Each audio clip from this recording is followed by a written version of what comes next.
Term insurance ले ली और term insurance का क्लेम नहीं मिला तो कोई टर्म इंश्योरेंस लेने का फायदा ही नहीं हुआ। तो ऐसे कुछ केसेस हैं जो मैं आपके साथ शेयर करना चाहती हूँ जहां पे टर्म इंश्योरेंस के क्लेम्स रिजेक्ट हुए हैं। ये रियल लाइफ केसेस हैं जो मैं क्विक शॉर्ट में आपको समझाना चाहूंगी, बताना चाहूंगी, सो दैट ये वाली गलती आप ना करें और आपकी फैमिली को सफर ना करना पड़े। सो वीडियो काफी यूजफुल है, प्लीज एंड तक बने रहिएगा। काफी मीनिंगफुल वीडियो है फॉर एवरीबडी। वीडियो शुरू करने से पहले क्विक रिमाइंडर, अगर अभी तक आपने हमारे चैनल को सब्सक्राइब नहीं किया कर लीजिए so that you get the right information at the right time. चलते हैं वीडियो की तरफ जहां हम बात करेंगे टर्म इंश्योरेंस के रिजेक्शन रीजंस क्या होते हैं और रियल लाइफ एग्जांपल्स के साथ समझेंगे। यहाँ पे 4 केस स्टडीज हैं जो मैं आपके साथ शेयर करूंगी एक एक करके। तो पहली केस स्टडी है रोहित की। रोहित ने टर्म इंश्योरेंस लिया और 36 ईयर्स के हैं, प्राइवेट जॉब करते हैं, एक वाइफ है और एक बेटा है, दोनों फाइनेंशियली डिपेंडेंट है रोहित के ऊपर। अब रोहित ने जब प्रपोजल फॉर्म फिल किया वहां पे क्वेश्चन था कि कभी आपको बीपी, डायबिटीज या कोई किसी चीज के लिए आपने रेगुलर मेडिसिन ली है। तो रोहित को शुगर पहले से थी, वो मेडिसिन ले रहे थे पिछले 3 से 4 साल से, बट उनका HbA1c कंट्रोल था। तो उनको लगा कि ये शुगर बताने वाली चीज नहीं है, डायबिटीज बताने वाली चीज नहीं है, कंट्रोल तो है और आजकल सबको ही होती है। बहुत बारी मैंने लोगों को बोलते हुए सुना है कि शुगर में कौन सी बड़ी बात है, डायबिटीज में कौन सी बड़ी बात है, ये तो हर एक को ही होगा, हर एक जना मीठा खाता है, डायबिटीज है। बट वो डायबिटीज में उनका ऑन पेपर था, लिखा हुआ था और मेडिसिन खा रहे थे पिछले 3 से 4 साल से। उनको लगा सीरियस इशू नहीं है, उन्होंने नहीं बताया, प्रपोजल फॉर्म फिल करा, पॉलिसी मिल गई, पॉलिसी एक्टिव हो गई। 2 साल बाद अनफॉर्चुनेटली उनकी एक एक्सीडेंट में डेथ हो गई। अब जब डेथ हुई तो वाइफ ने सारे डॉक्यूमेंट्स भरे, वाइफ उनकी नॉमिनी थी, उन्होंने सारे डॉक्यूमेंट्स फिल करे, सब कुछ, सारे क्लेम फॉर्म लगाए, डेथ सर्टिफिकेट लगाया, अपने डॉक्यूमेंट्स लगाए, क्लेमेंट के कैंसिल चेक लगाया, पॉलिसी डॉक्यूमेंट लगाया, डेथ सर्टिफिकेट, एवरीथिंग। उसके बाद जब क्लेम फाइल किया तो एक शॉक लगा उन्हें, ये पता लगा कि क्लेम पेएबल ही नहीं है, नॉन डिस्क्लोजर पे पॉलिसी ली गई है।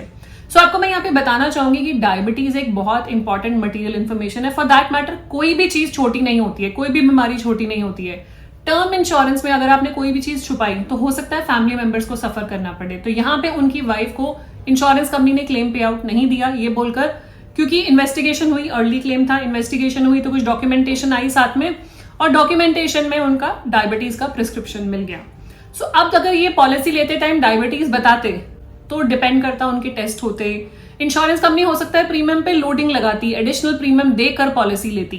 तो यहाँ पे क्लेम पेएबल नहीं हुआ ये बोल के कि आपने नॉन डिस्क्लोजर किया, आपके हस्बैंड ने नॉन डिस्क्लोजर हुआ तो क्लेम पेएबल नहीं हुआ।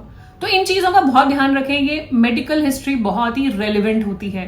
तो ये मेडिकल हिस्ट्री काफी इंपॉर्टेंट है, कुछ भी अननोइंगली नोइंगली हाइड मत करें, अपने प्रपोजल फॉर्म को थरली गो थ्रू करें सो दैट फैमिली मेंबर्स को ये प्रॉब्लम ना आए। दूसरा केस है अमन का। अमन 32 इयर्स के हैं, उन्होंने पॉलिसी लेने के लिए गए, अपना टर्म इंश्योरेंस पॉलिसी, और वहां पे जब प्रपोजल फॉर्म भरा, आपको पता है 2 ऑप्शंस आते हैं, smoker and non smoker. Smoker का प्रीमियम ज्यादा होता है, नॉन स्मोकर का कम होता है। तो वो ऑकेजनल स्मोकर थे, मतलब वीकेंड्स पे जब पार्टी के लिए गए या सोशल गैदरिंग में गए तो वहां पे स्मोक कर लेते थे, अदरवाइज कोई रेगुलर स्मोकिंग नहीं करते थे। उन्होंने सोचा कि मैं नॉन स्मोकर मेंशन कर देता हूं, मेरा प्रीमियम कम आएगा। तो प्रीमियम डिफरेंस होता है स्मोकर और नॉन स्मोकर का, तो उन्होंने कम प्रीमियम के चक्कर में नॉन स्मोकर मेंशन कर दिया और 1 साल के बाद कुछ कॉम्प्लिकेशंस के साथ उनकी डेथ हो गई। फिर क्या हुआ, इंश्योरेंस कंपनी ने जब क्लेम फॉर्म भरा गया, इंश्योरेंस कंपनी क्योंकि अर्ली क्लेम है, इन्वेस्टिगेशन करती है, वेरिफिकेशन करती है, जगह जगह जाके पूछा, उनके दोस्तों से पूछा, बातों बातों में पता लगा या तो वो तो स्मोकिंग भी करता था। अब ये बहुत ही कैजुअल सी बात है कि स्मोकिंग भी करता था, बट यहाँ पे उसने कुछ 1000 रुपए बचाने के चक्कर में नॉन स्मोकर प्रीमियम ले लिया और जब क्लेम आया तो मिस रिप्रेजेंटेशन बोल के इंश्योरेंस कंपनी ने क्लेम डिनाई कर दिया कि क्लेम पेएबल नहीं है क्योंकि आपने मिस रिप्रेजेंटेशन ऑफ फैक्ट्स करा है, आपने पूरे फैक्ट्स हमें नहीं बताए। जहां आपको एक्स अमाउंट प्रीमियम देना था, आपने उससे आधा प्रीमियम या कम प्रीमियम में पॉलिसी ली झूठ बोलकर। तो यहाँ पे फिर क्लेम डिनाई हो गया। उनके फादर उनके ऊपर फाइनेंशियली डिपेंडेंट थे, उनको क्लेम नहीं दी गया। तीसरी केस स्टडी है संदीप की। संदीप सेल्फ एम्प्लॉयड है, अपना काम करते हैं, 38 ईयर्स के संदीप हैं। वो टर्म इंश्योरेंस लेना चाहते थे, उनकी एनुअल इनकम थी 6 लाख रुपीज। तो उन्होंने किसी को रीच आउट करा, किसी एजेंट से बात करी, उन्होंने देखा वो कवर लेना चाहते थे 1.5 से 2 करोड़ का, लेकिन 6 लाख पे वो एलिजिबिलिटी बन नहीं रही थी उनकी एज पे। तो उनको सजेस्ट किया गया कि आप ज्यादा इनकम दिखा के टर्म इंश्योरेंस ले लीजिए, आप इनकम अपनी ज्यादा दिखाओ और 1.5 करोड़ की टर्म इंश्योरेंस ले जाओ। तो उन्होंने यही किया। और वैसे तो जब भी आप अपनी इनकम दिखाते हैं, क्योंकि टर्म इंश्योरेंस में मेडिकल अंडरराइटिंग के साथ साथ फाइनेंशियल अंडरराइटिंग भी होती है, तो आपकी आईटीआर्स भी वेरीफाई होती हैं। यहाँ पे किसी वजह से आईटीआर्स वेरीफाई नहीं हुई, 2 साल पहले की बात है, आईटीआर्स वेरीफाई नहीं हुई और पॉलिसी इश्यू होगी। 1.5 करोड़ का कवर मिल गया और 1 साल के बाद उनकी डेथ होगी ड्यू टू एन इलनेस। अब यहाँ पे इंश्योरेंस कंपनी के पास क्या ऑप्शंस हैं, वो वेरीफाई करेंगे कि आपकी एलिजिबिलिटी बनती थी कि नहीं बनती थी, आपने कुछ मिसरिप्रेजेंट तो नहीं करा। यहाँ पे क्या होगा कि पार्शियल क्लेम सेटल होगा या क्लेम सेटल ही नहीं होगा क्योंकि आपकी एलिजिबिलिटी नहीं थी 1.5 करोड़ की इंश्योरेंस लेने की, फिर भी आपने लिया।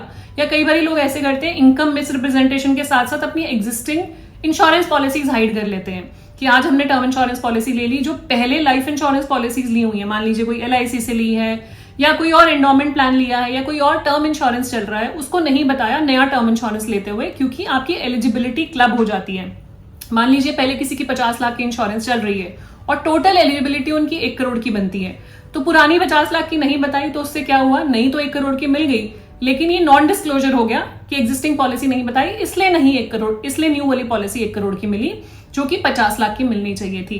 तो जब क्लेम आएगा तो क्लैश हो जाएगा, वहां पे या तो पार्शियल अमाउंट पे होगा या कुछ ना कुछ इश्यू आएगा, कॉम्प्लिकेशन होगी और क्लेम पे आउट नहीं होगा। तो ये चीज का बहुत ध्यान रखना है कि मेडिकल अंडरराइटिंग के साथ साथ फाइनेंशियल अंडरराइटिंग भी प्रॉपरली करानी है। आपको कोई भी चीज, मतलब कोई भी चीज मिसरिप्रेजेंट नहीं करनी है, ना अपनी मेडिकल हिस्ट्री, ना अपनी इनकम, ना अपनी existing policies, because term insurance जो है ना कम प्रीमियम में ज्यादा इंश्योरेंस है, तो उतने ही चैलेंजेस क्लेम्स में भी आते हैं अगर प्रॉपरली फॉर्म नहीं भरा जाए या कोई भी इंफॉर्मेशन कंसील की जाए। टर्म इंश्योरेंस में शॉर्टकट लेना बहुत रिस्की हो सकता है आपकी फैमिली के लिए, प्लीज ऐसी गलती ना करें। 4th केस स्टडी है, यहाँ पे टर्म इंश्योरेंस में ऑटो डेबिट सेट किया हुआ था, मंथली ऑटो डेबिट जाता था, जो भी प्रीमियम है उनका मंथली जाता था और उनका टर्म इंश्योरेंस एक्टिव रहता था। समहाउ किसी कारणवश बैंक की गलती से कह लीजिए या इंश्योरेंस कंपनी को भी technical issue, auto debit hit ही नहीं हुआ फॉर 3 months। एंड उस टाइम पे राजेश बीमार थे उन 3 महीने में, उन्होंने भी नोटिस नहीं करा और फैमिली को तो वैसे भी पता ही नहीं था कि मेरा प्रीमियम नहीं गया है, उन्होंने रीच आउट नहीं करा और क्या हुआ, पॉलिसी लैप्स होगी। पॉलिसी का प्रीमियम नहीं गया तो पॉलिसी लैप्स हो जाएगी, उसकी जो कवर है वो सीज हो जाएगा। अब अनफॉर्चुनेटली उसी बीमारी से जो हॉस्पिटलाइज हुए थे उनकी डेथ होगी।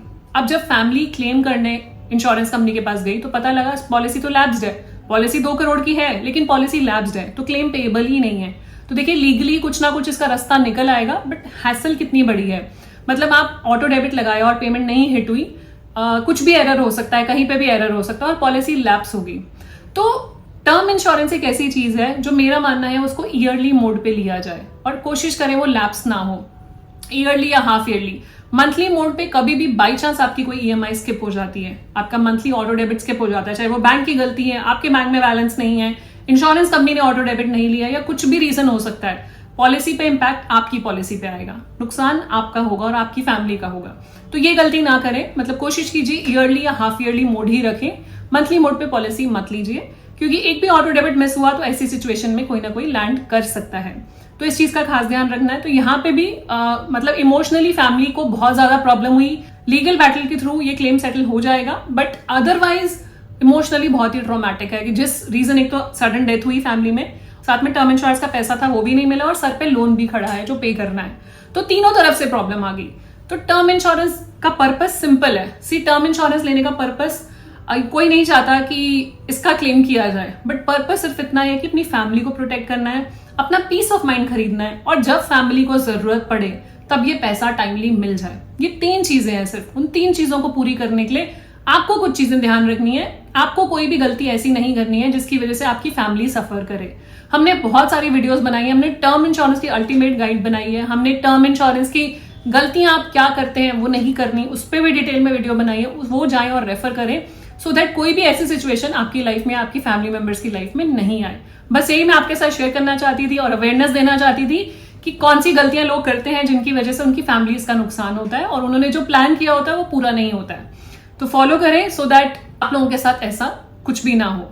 सही तरीके से डिसीजंस लें और अपनी हेल्थ का बहुत ध्यान रखें। मिलते हैं जल्दी नेक्स्ट वीडियो में, तब तक stay safe, take care, bye bye.